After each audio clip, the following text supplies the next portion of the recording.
A Polícia Civil de São Paulo investiga uma ameaça de estupro e de morte contra todas as deputadas estaduais paulistas. Roberta Russo tem os detalhes. Bom dia, Rô. Bom dia, gente. Inclusive, a gente está acompanhando esse assunto desde cedinho, conversando com deputadas aqui estaduais da Assembleia Legislativa de São Paulo. As 24 denunciam o recebimento de um e-mail no último sábado com ameaças claras de morte e de estupro. Essa mensagem citava nominalmente algumas parlamentares, também trazia informações sensíveis, como nomes de filhos de deputadas e ofensas graves. Em nota conjunta, elas classificaram o caso como uma tentativa de silenciar mulheres na política e destacam a importância de práticas públicas de enfrentamento às violências de gênero. Eu conversei agora com a deputada Paula Nunes, da bancada feminista do PSOL, e ela me disse que essas não são as primeiras ameaças que as deputadas recebem, mas essa forma, de generalizar as ameaças, sim, é inédita, o que exige investigações sérias. Vamos ouvir um trechinho da entrevista. Tem diversos casos de investigação, seja na Polícia Civil, seja na Polícia Federal, e não só eu, outras parlamentares também. É por isso que isso precisa ser tratado com seriedade.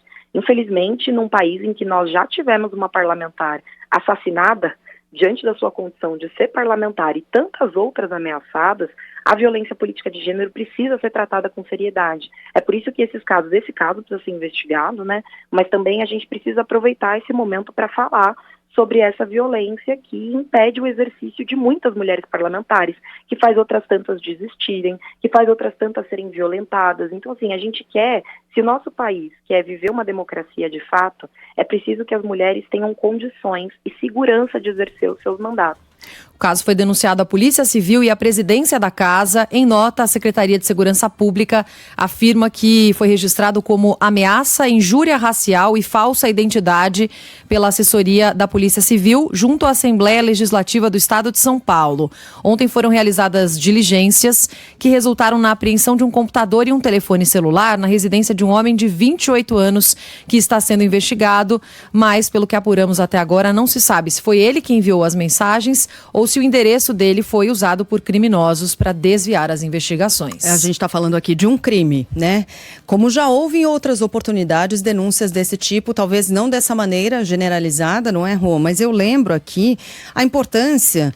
e aí todo o período eleitoral a gente reforça isso, a importância de a gente ter mais mulheres na política, mais mulheres nas posições de comando na nossa política e como esse ambiente ainda é muito hostil, como ele repele muito as mulheres. Aliás, como outros tantos ambientes, mas esse da política em especial, ele é muito hostil, ele é muito agressivo, ele é muito violento para a presença feminina. E como é importante que a gente tenha mulheres nessas posições para que representem o sentimento, as demandas das mulheres que representam hoje a maior parte da população brasileira, Somos a maior parte e, no entanto, não estamos representadas devidamente no nosso Congresso Nacional, por exemplo, nas assembleias legislativas, nas câmaras municipais, país afora. Então, veja que esse tipo de coisa afasta ainda mais mulheres. E aí, toda vez que eu falo desse discurso aqui pró-mulheres na política, chega uma mensagem ou outra dizendo, é só as mulheres votarem em mulheres.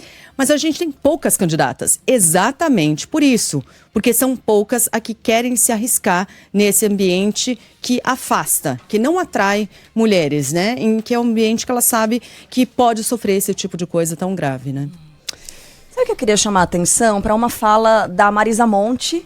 Ela foi convidada pela ministra Carmen Lúcia, foi homenageada e ela fala sobre romper barreiras e sobre a dificuldade das mulheres nas artes, das mulheres em diversas atividades diferentes da nossa sociedade.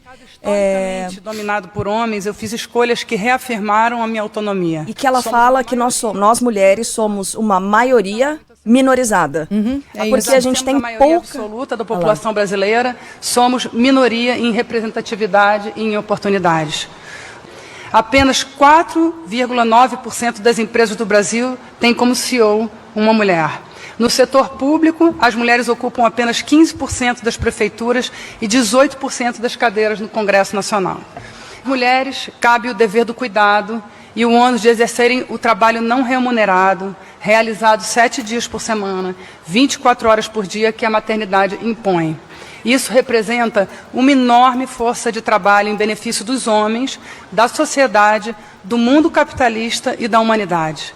A questão das mulheres não é uma questão exclusivamente feminina, mas, sobretudo, uma questão de progresso humano. É aí que eu queria chegar. Não é uma questão que deve ser discutida somente por mulheres. Parece uma ladainha eterna, sem fim, e para muitos homens é o que parece, mas a gente está falando de progresso humano. A gente está falando de um novo capítulo da nossa história em que as potencialidades de homens e mulheres devem ser somadas para que a gente tenha progresso humano, para que a gente tenha todo mundo conseguindo se desenvolver com as mesmas oportunidades. Então, só para ilustrar aqui, Marisa Monte, maravilhosa, incrível, trazendo essa fala tão lúcida e que acho que cabe, né? Acho que coube para a gente abordar esse tema aqui de ameaça contra parlamentares.